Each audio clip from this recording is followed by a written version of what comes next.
Good evening, everyone. Welcome to FCM Live presents TFCC Profiles. Oh, I'm sorry, it's Community Perspective. I'm your host, Jerry Caingcoy, TFCC founder. It's another beautiful Friday evening here in this beautiful city of Calgary. FCM Live is brought to us by FCM, Filipino Canadian Magazine, Canada's multicultural media, and the Filipino Champions of Canada. Once again, we have another wonderful discussion tonight on Community Perspective, and I have a very inspiring guest who will join us on our conversation. Friends, help me welcome our guest for tonight, Kevin Padillo. Kevin, good evening. Thanks for joining us tonight. Hey, thanks for having me. Appreciate it. All right. So, as we have talked about, this is a platform for our community to learn from one another. And I do believe that you have great insights that you could share to our audience tonight, especially to the Filipino Canadian community here in Canada. First of all, Kevin, please introduce yourself. Yeah, hey everyone, my name is Kevin. I'm the president of Warrior Leadership and so lucky to be here today. All right. Can you tell us more about Warrior Leadership? What is that all about?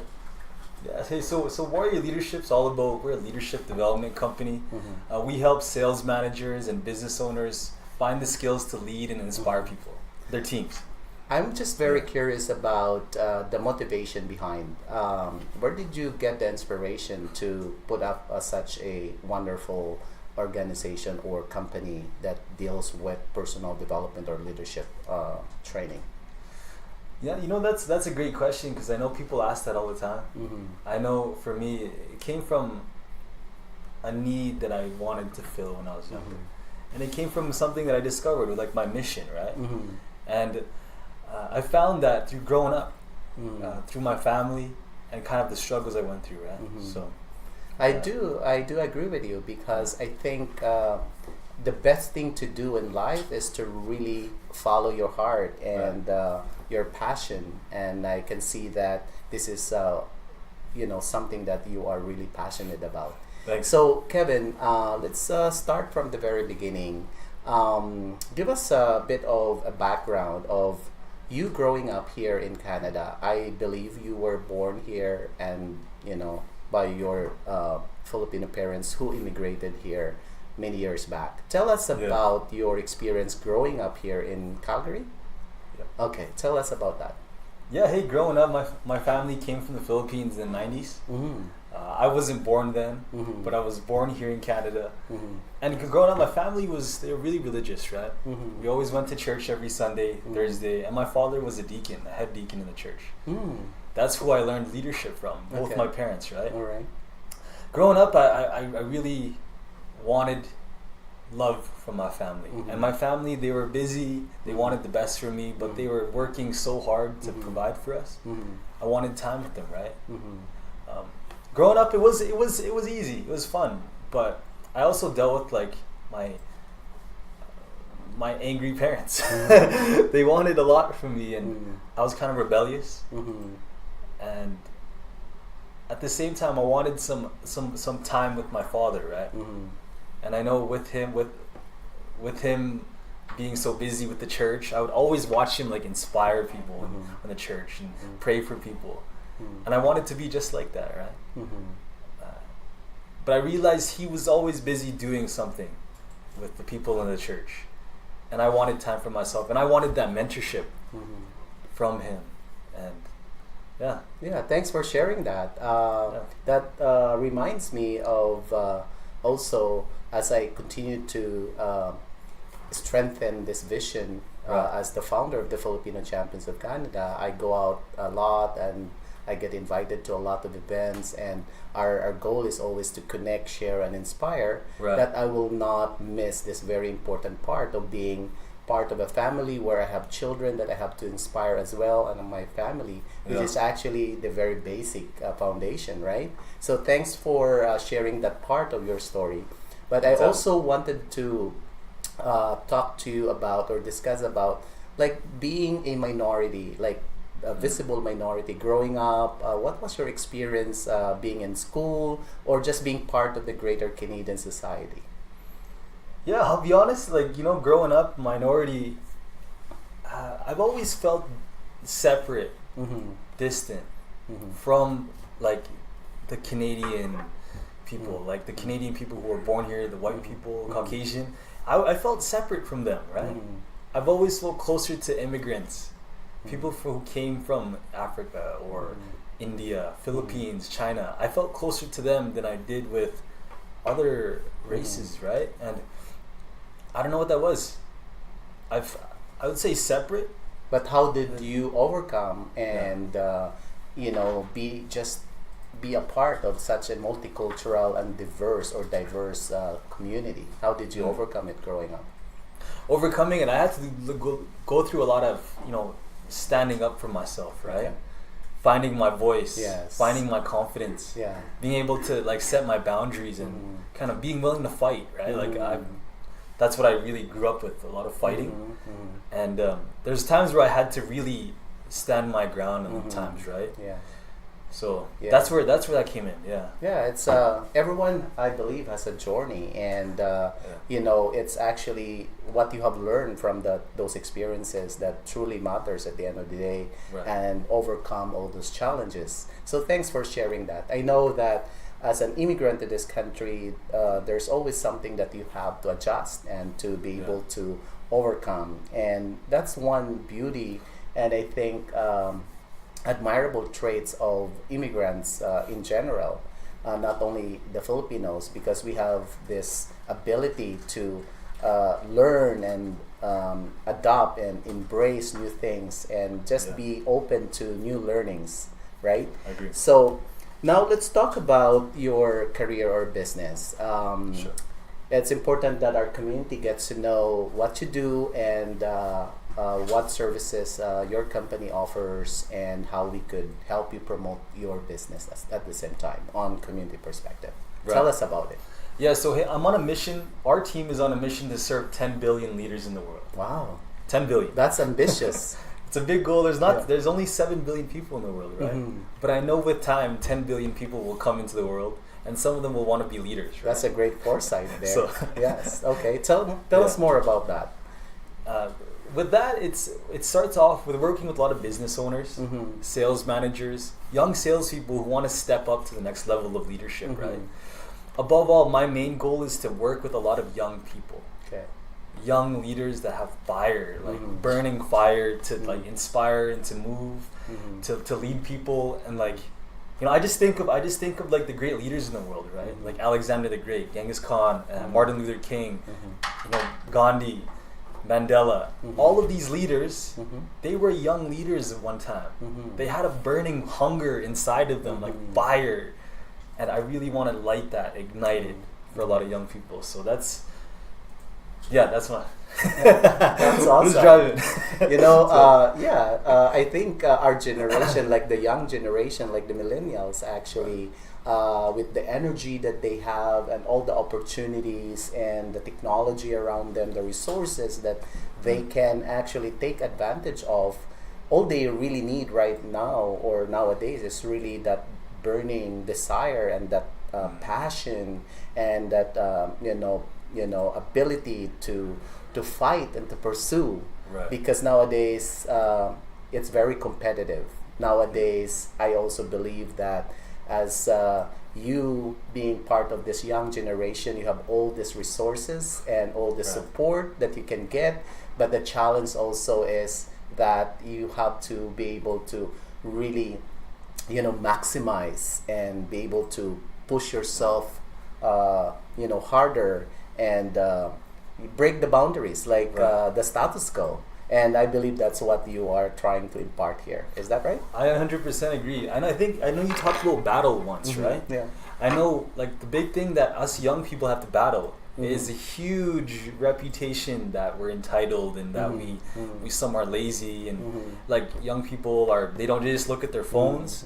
But I've known so many young entrepreneurs that are ready to turn the world on fire. That's right. Like, that's what I know. It's amazing that's that crazy. Nowadays the billionaires and those who are very successful are getting younger and younger. Right. And that just goes to show that it is possible, and that what you're talking about inspiring the youth and charging them and making them really, the best that they can be as young as they are is not a far-fetched idea. That is something that can be done. And thanks for sharing that. I'm not that young though, but I have this young heart and young mind to continue to really pursue what I really want in life. And talking about battles, everyone has a battle that they fight, Right. And that's also part of our human experience. There is one thing that we are always trying to overcome. Whatever it is, it's also important that you don't fight alone. There are a lot of resources, a lot of help. Your company is a good resource, Right. a good help that could actually help a lot of young people to turn around and overcome those barriers that they're facing. Right. So if you are watching us tonight and you are a young Filipino or somebody who just wants to elevate their career or where they are at, this is the guy that you should talk to. He's such an inspirational person that could actually help you turn around whatever barriers or hindrances that you are facing right now. All right, Kevin, in your industry, I know it's very competitive. There's so many out there who are doing very well in terms of leadership training, in terms of coaching, in terms of mentoring. There are a gazillion of resources online where people can draw inspiration. What makes your leadership styles or leadership insights stand out from the rest? Yeah, so our training is really focused a lot on holding like the warrior, like the challenge, the battle, like the daily war we go through, right? That's what separates us from a lot. And I know people ask me this all the time, right? They're like, what makes you different from all your competition? Yes. But I'm not here to compete with people because I know whether someone takes my training or not, I know if they take some sort of John Maxwell, Grant Cardone, I'm happy they're developing themselves. They're finding their mission. Yeah. But one thing that really it gives us a big advantage is mission. Like we talk about a lot about mission and how people can tap into their mission and then build the skills to lead people, to inspire people, to help other people find their mission. So that's something I'm working on, and that's something our team is really growing ourselves. So mission is that's what I'm talking about. Definitely. Everyone has their own journey. Everyone has their own battles. Right. Everyone has their own personal mission, and whatever it is, your company is here to help them, guide them through the process and how they could navigate in order for them to achieve their personal mission or goals. Is that correct assumption? Yes, sir. Okay, so now let's dive into our community. To date, the Filipino-Canadian community has actually evolved into a very dynamic, very progressive, and very strong community.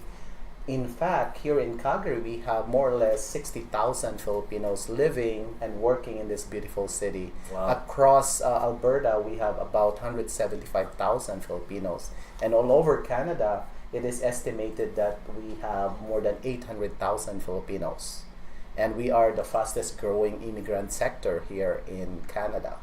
So growing up in a Filipino home, although you were born and raised here, what are the traits and values that you have learned to inculcate in your life that you can say have helped you now to where you are at? I think the biggest one that I learned from my Filipino community that I sadly I don't see enough of, that I want to see more from my community, is to be able to stand up for ourselves. That's why I really encourage for Filipinos. I learned how to stand up for myself, how to set a boundary, how to say no, how to take charge. That's amazing. I just know I was reading a book that Filipinos are rated the lowest in being assertive. Assertiveness. And asking for what they want and being like aggressive in their goals, right? Like but really high on being nice.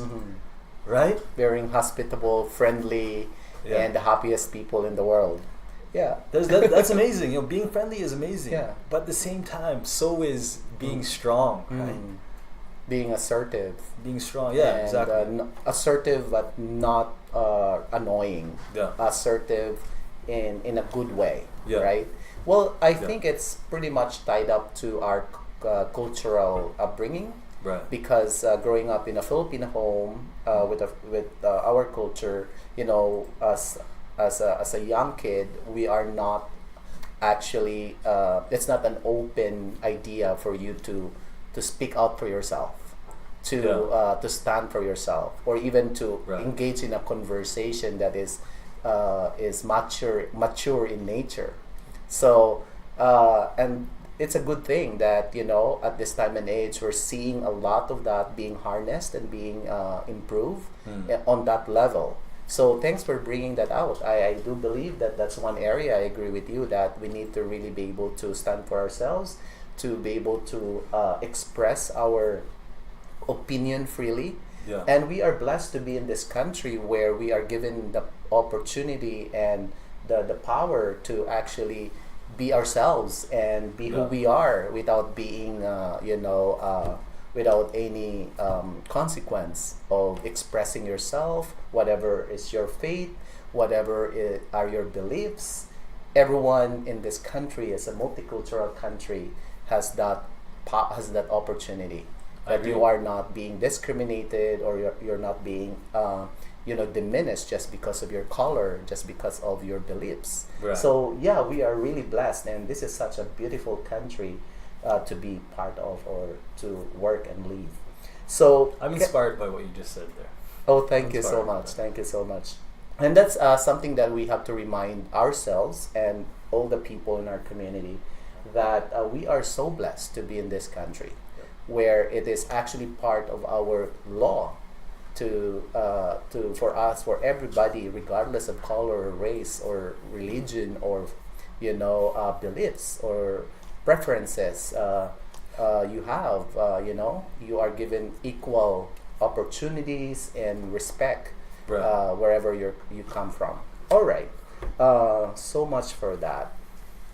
If there's anything, let's talk about outside our community, because one thing I love about working in a multicultural society or living in a multicultural community is being able to meet so many different cultures and learn from one another. Yeah. And over the years, I have learned so many things from our counterparts from the other communities that belong to this great Canadian society.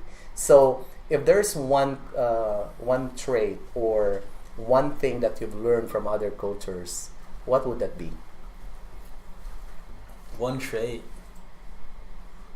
Or anything inspiring to you or outstanding in your own sense that you can embrace as a person at the same time. The first thing that came to mind is being encouraging, right? And respectful. Yep.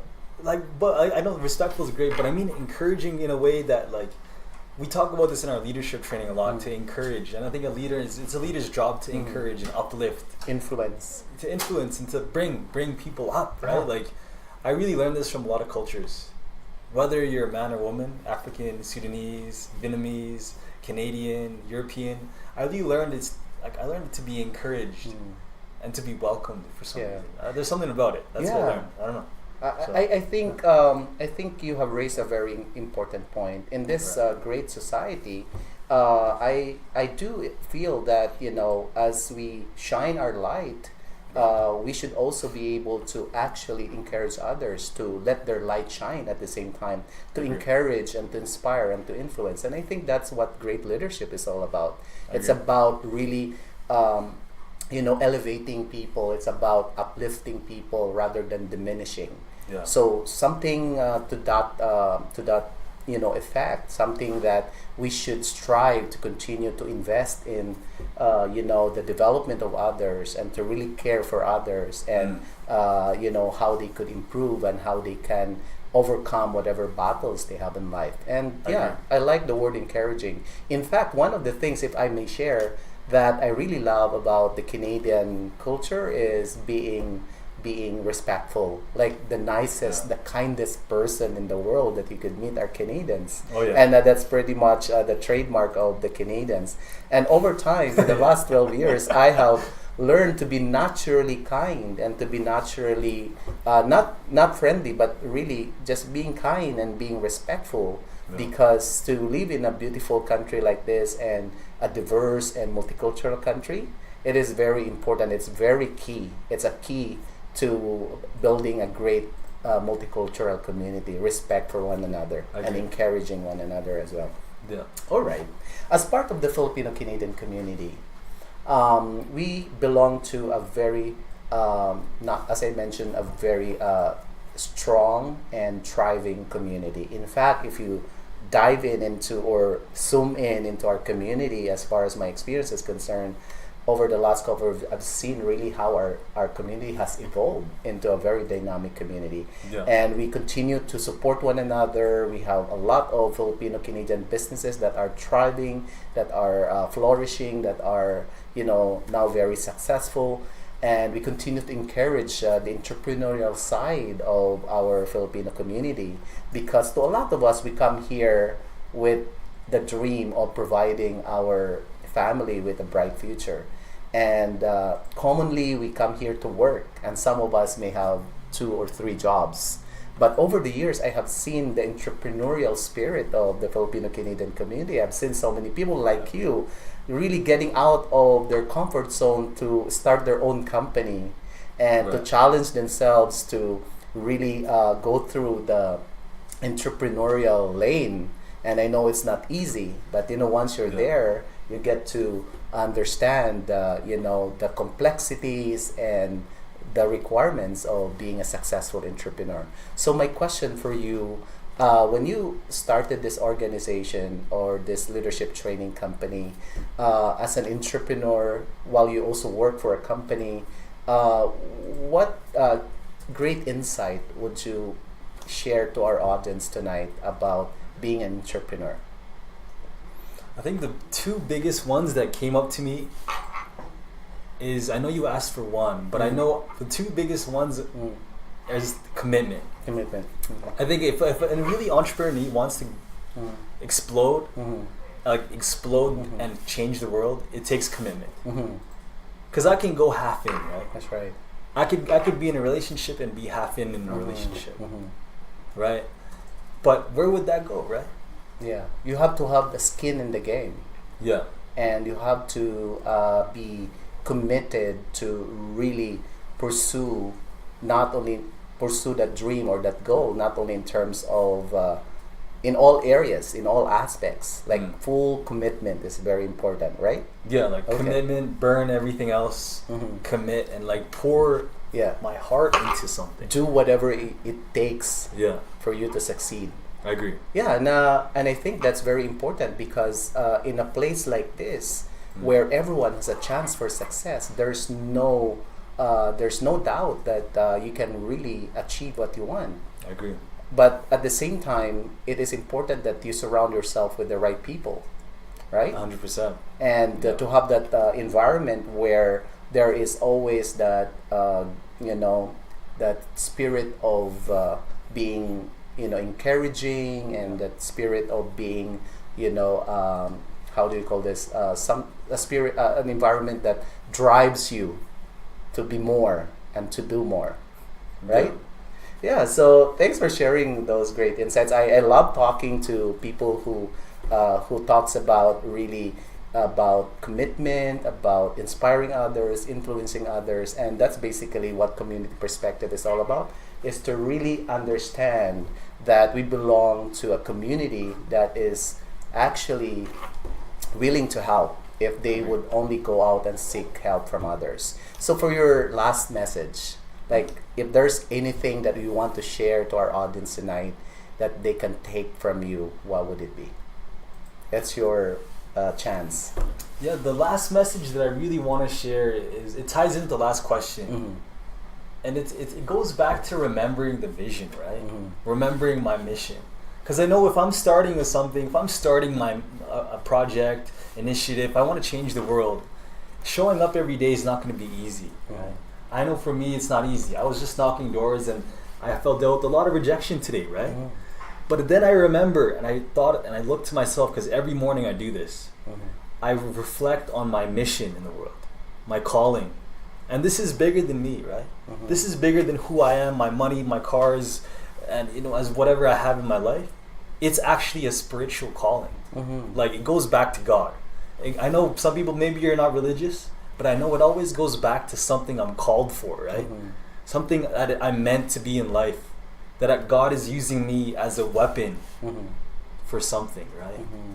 And like, my message to the world is like, if you're watching this, I encourage you to think about calling and what that means to you, because once you discover that, you'll find so much more happiness, right? So much strength, so much courage, and especially like in your life, you'll actually be more happier, right? Yeah. Be more inspired and driven, and so many people in your life will thank you for it. So that's my message to you. Thank you so much, Kevin Padillo, for sharing those great insights. I hope you've learned from our discussion tonight on community perspective. Until next time.